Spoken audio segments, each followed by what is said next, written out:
नमस्कार। स्वागत है आपका हमारे YouTube चैनल पर। एक लोकतांत्रिक देश वह देश होता है जहां पे लोगों को राजनीतिक, आर्थिक न्याय के साथ साथ सामाजिक न्याय भी उपलब्ध हो और लोगों को राजनीतिक, सामाजिक और धार्मिक स्वतंत्रता प्राप्त हो। भारत में स्वतंत्रता और हमारे अधिकारों की रक्षा करने के लिए सर्वोच्च इकाई न्यायपालिका है, जो हाल ही में केंद्रीय कानून मंत्री द्वारा उठाए गए सवालों से एक चर्चा का विषय बना हुआ है। ये चर्चा या फिर ये विषय आज का नया विषय नहीं है। इसके लिए केंद्र सरकार ने 2014 में राष्ट्रीय न्यायिक नियुक्ति आयोग गठित किया था, यानी NJAC, ताकि कोर्ट में होने वाली जजों की नियुक्तियां सरकार की उपस्थिति यानी उनके हिसाब से की जा सके।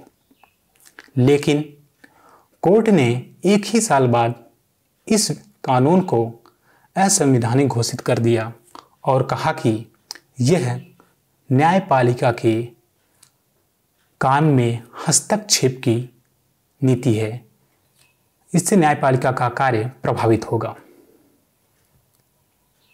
हालांकि ये एक अलग विषय है, हम इसके बारे में एक अलग सी वीडियो बनाएंगे और NJAC के बारे में पूरे प्रावधान क्या क्या किए गए थे, उसमें क्या क्या शामिल किया गया था जो कोर्ट ने उसे असंवैधानिक घोषित कर दिया, इसके बारे में हम एक अलग वीडियो बनाकर आपको उसके डिटेल में जानकारी देंगे। लेकिन हमारे लिए अभी ये जानना जरूरी हो जाता है कि हमारे न्यायपालिका में जजों की नियुक्ति की प्रक्रिया जो है वो क्या है और इसके लेकर संविधान में प्रावधान क्या किए गए हैं, तथा हम ये भी बात करेंगे कि किसी एक मंत्री का सार्वजनिक मंच पर इस तरीके से टिप्पणी करना न्यायपालिका पर कहाँ तक उचित है और क्या संविधान इसकी इजाजत देता है। तो हम बात करेंगे न्यायपालिका में जजों की नियुक्ति के बारे में। न्यायपालिका में जजों की नियुक्ति कॉलेजियम सिस्टम से होती है। इसके लिए सुप्रीम कोर्ट और हाई कोर्ट में एक कॉलेजियम गठित किया जाता है, यानी कि दोनों कोर्ट में एक अलग अलग कॉलेजियम होते हैं जो जजों के नाम की सिफारिश सरकार को करते हैं। सुप्रीम कोर्ट में एक मुख्य न्यायाधीश के अलावा 4 अन्य वरिष्ठ न्यायाधीश होते हैं, यानी कुल 5 मेंबर होते हैं कॉलेजियम में। और वहीं बात हाई कोर्ट की, तो हाई कोर्ट में एक मुख्य न्यायाधीश के अलावा 2 वरिष्ठतम जज इस कॉलेजियम का हिस्सा होते हैं। और ये जब किसी नाम की सिफारिश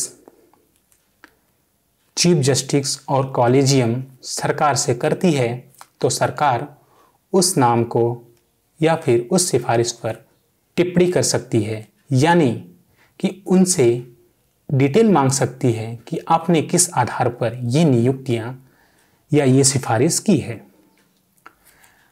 अगर सरकार कोई आपत्ति जताती है नियुक्तियों पर और उन्हें पुनर्विचार के लिए कॉलेजियम को भेज देती है और जब कॉलेजियम उसी नाम को फिर दोबारा सिफारिश करता है सरकार के पास, तो सरकार को पूर्व में संवैधानिक पीठ द्वारा दिए गए निर्णयों के आधार पर उसे मानना पड़ता है और ये नियुक्ति करनी पड़ती है।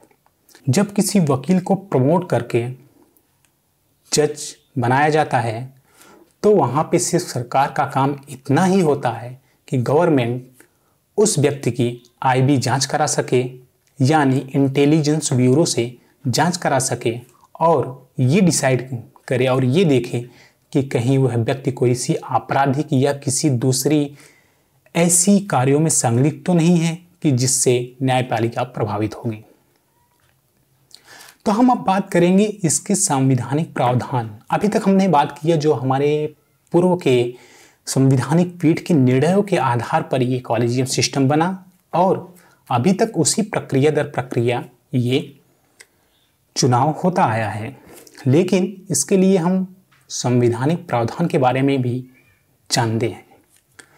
संविधान में आर्टिकल 124 से लेकर 235 तक न्यायपालिका के कार्यों की बात की गई है, यानी न्यायपालिका का उल्लेख किया गया है, जिसमें आर्टिकल 124 खंड 2 में सुप्रीम कोर्ट के जजों की नियुक्ति के बारे में तथा आर्टिकल 217 में हाई कोर्ट के जजों की नियुक्ति के बारे में प्रावधान किया गया है। इसमें खास तौर पर सीधे सीधे कुछ नहीं कहा गया है, लेकिन इसमें यह कहा गया है कि किसी भी जज की नियुक्ति राष्ट्रपति करेंगे, यानी हाई कोर्ट के जज हो या फिर सुप्रीम कोर्ट के, उनकी नियुक्ति राष्ट्रपति करेंगे और वो भी सुप्रीम कोर्ट और हाई कोर्ट के जज के साथ वाद विमर्श के साथ।